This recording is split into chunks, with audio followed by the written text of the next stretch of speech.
Kenapa harus pakai 200 kilo Mas per batang per tahunnya? Kita kalikan ya. 200 kilo itu kalau kita kalikan 0,70% dari unsur hara nitrogennya, didapatkan unsur hara nitrogen sebanyak 1400 gram. Halo Mas, Assalamualaikum warahmatullahi wabarakatuh. Sekarang kita bahas tentang pupuk kandang organik kotoran kambing ya. Karena pupuk kandang itu sebenarnya secara kualitas lebih baik dibandingkan pupuk kimia ya. Karena di dalam pupuk organik itu mengandung mikroba dan juga mikroorganisme. Oke Mas, kita bahas tentang pupuk kandang kotoran kambing.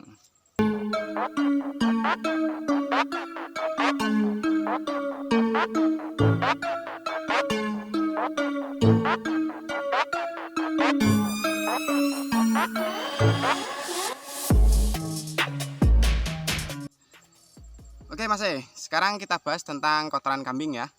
Di dalam kotoran kambing itu ada nitrogen sebanyak 0,70%, jadi nggak sampai 1% ya.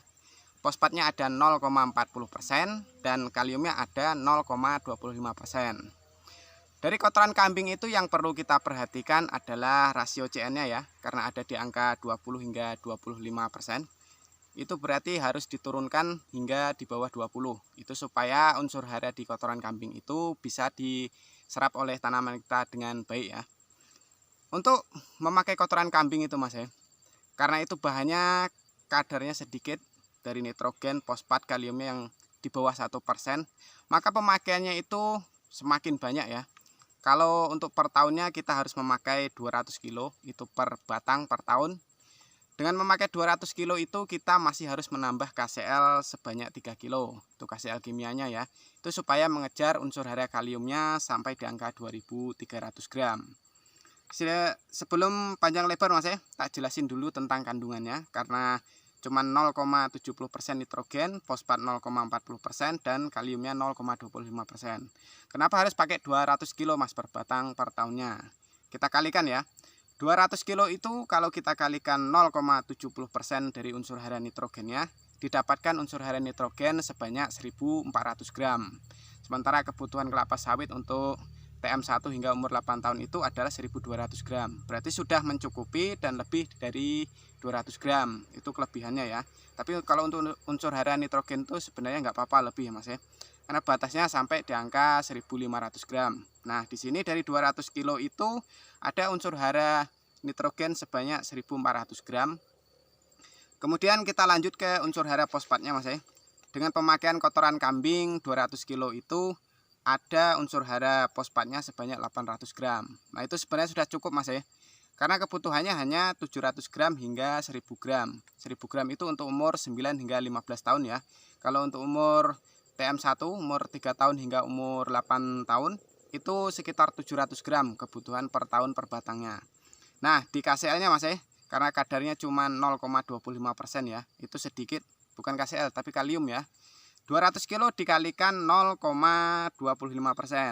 Nah, itu ketemunya cuma 500 gram Mas ya kaliumnya. Sementara kebutuhannya 1500 sampai 2400 gram ya. Itu tergantung usianya, nanti bertahap teman-teman ngasihnya tuh. Kalau di umur TM1 23 boleh pakai 1500 sampai 1600 gram. Masuk di umur 7 hingga 8 tahun nanti usahakan dinaikkan hingga 2300 sampai 2400 gram. Ketika kita memakai kotoran kambing dengan kadarnya yang cuma 0,25% kaliumnya, itu sangatlah kurang Mas ya. Maka perlu penambahan yang namanya KCl kimia ya.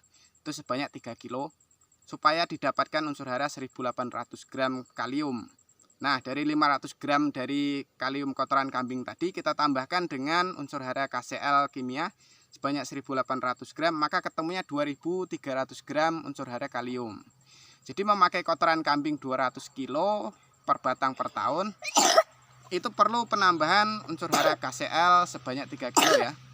Bentar Mas ya, karena anakku masih batuk-batuk, ini sambil gendong. Nah, di situ Mas ya. Jadi penggunaan 200 kilo itu wajib kalau pakai kotoran kambing. Waduh Mas ya, mau habis berapa kalau 200 kilo? Sementara SPH kita ada 130 batang. Dalam 1 tahunnya kalau pakai kotoran kambing itu akan menghabiskan sekitar 26 ton itu. Ya mau gimana lagi Mas ya, karena unsur haranya memang rendah di bawah 1%, maka pemakaiannya akan semakin banyak. Berbeda dengan unsur hara kimia yang persentase unsur haranya tinggi ya, maka pemakaiannya sedikit. Itu sudah menjadi masalah utama ketika kita menggunakan pupuk organik ya. Karena unsurnya rendah, maka pemakaiannya akan sangat banyak. 130 batang itu jika dikalikan 200 kilo maka akan menghabiskan 26 ton itu untuk 1 tahunnya. Jadi kalau 26 ton itu mau dapat dari mana Mas? Ya salah satu caranya dengan kita membeli dari peternak kambing ya. Jikalaupun kita membeli, maka kita harus memikirkan dulu harga per kilonya berapa Mas. Kita anggap saja sekarang harga per kilonya adalah Rp500 ya Mas ya. Dengan 26 ton itu kita kalikan Rp500, maka akan menghabiskan dana sekitar 13 juta itu untuk 1 tahun untuk membeli kotoran kambing itu sendiri. Ditambah dengan KCL 3 kilo kali 130 batang, maka akan menghabiskan 390 kilo KCL. Itu yang pastinya Mas ya. Sementara harga KCL itu ada di angka 7.400 untuk saat ini. Jadi kalau dikalikan 390 kilo dikali 7.400 itu akan habis 2.886.000. Itu kebutuhan per tahun dengan menambah KCL 3 kilo dengan pupuk kotoran kambingnya sebanyak 200 kilo ya. Nah, dengan penggunaan pupuk organik kotoran kambing itu Mas itu saya jamin pasti pH-nya akan drop ya. Karena pupuk organik itu selain membawa unsur hara, dia juga menurunkan pH karena kadar asamnya cukup tinggi. Dengan begitu kita membutuhkan pupuk dolomit itu minimal 6 kilo dalam 1 tahun. Dengan 6 kilo kali 130 batang maka habis 780 kilo itu untuk 1 tahun per 130 batang. Dengan harga yang sekarang kalau dolomit 1000 ya Mas berarti perlu 780.000 dalam 1 tahun untuk membeli dolomit. Jika kita total semuanya dengan pemakaian kotoran kambing 200 kilo ditambah KCL 3 kilo ditambah dolomit 6 kilo per batang per tahun, maka pembiayaan yang akan kita keluarkan itu sebesar 16.666.000. Itu yang perlu teman-teman ketahui ya. Jadi meskipun menggunakan organik, kita pembiayaannya juga akan besar.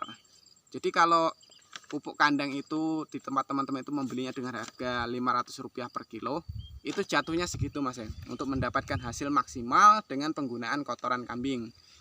Kalau kita kombinasikan gimana Mas antara pupuk kandang dengan pupuk kimia? Pengkombinasian itu sebenarnya sangat bagus Mas tetapi perlu diingat bahwa dalam penggunaannya harus diturunkan dulu rasio CN-nya di bawah angka 20 ya, difermentasi dahulu. Jangan kotoran kambing segar teman-teman tebarkan di piringan, nah itu justru akan menyerap nitrogen di dalam piringan kita ya, atau pupuk nitrogen yang kita berikan justru akan diserap oleh pupuk kotoran kambing itu sendiri. Nah akibatnya kelapa sawit kita itu nanti akan kekurangan unsur hara nitrogen. Nah itu yang perlu teman-teman ketahui tentang pupuk kotoran kambing ya. Di sini pilihannya ada 2 Mas Kalau memang pupuk kotoran kambing itu kita beli dengan harga mahal, sebaiknya perhitungkan kembali dengan kalkulasi menggunakan pupuk kimia. Karena pupuk kimia itu kalau kita hitung-hitung bisa di atas 8 juta, bisa 10 jutaan ya. Tergantung harga daerah masing-masing. Karena di daerah saya dengan daerah teman-teman mungkin harga pupuk itu berbeda ya. Karena di sini misal saja seperti KCL ada di angka 370 per sak. Di tempat teman-teman mungkin ada yang harga 450, masih ada yang di harga 500. Nah itu yang menyebabkan gap antara biaya pemupukan di tempat saya dengan biaya pemupukan di tempat teman-teman yang berbeda ya Mas ya. Jadi sebelum menggunakan pupuk organik itu dipahami dulu bagaimana takarannya, berapa kadar unsur haranya, dan apa manfaatnya. Lalu dari penggunaan itu berapa kekurangannya. Nah dari situ kita bisa memutuskan mau pakai organik atau ditambah dengan pupuk kimia. Oke Mas dari penjelasan saya tadi mudah-mudahan teman-teman jadi lebih paham ya tentang tata cara pemakaian kotoran kambing. Fermentasi dahulu sebelum menggunakan supaya hasilnya maksimal. Oke Mas mudah-mudahan bermanfaat. Ini yang mau bertanya silahkan nanti di kolom komentar, nanti saya jawab dengan senang hati ya. Karena di sini niatnya saya membuat konten kreator YouTube ini supaya berbagi ilmu, teman-teman memahami tentang tata cara perawatan kebun kelapa sawit, baik menggunakan kimia maupun menggunakan organik ya. Karena opsinya hanya ada 2 itu Mas Jadi dengan menggunakan organik bagaimana caranya, dengan menggunakan kimia bagaimana caranya. Silahkan ya Mas yang mau bertanya, saya siap membantu dengan senang hati. Wassalamualaikum warahmatullahi wabarakatuh.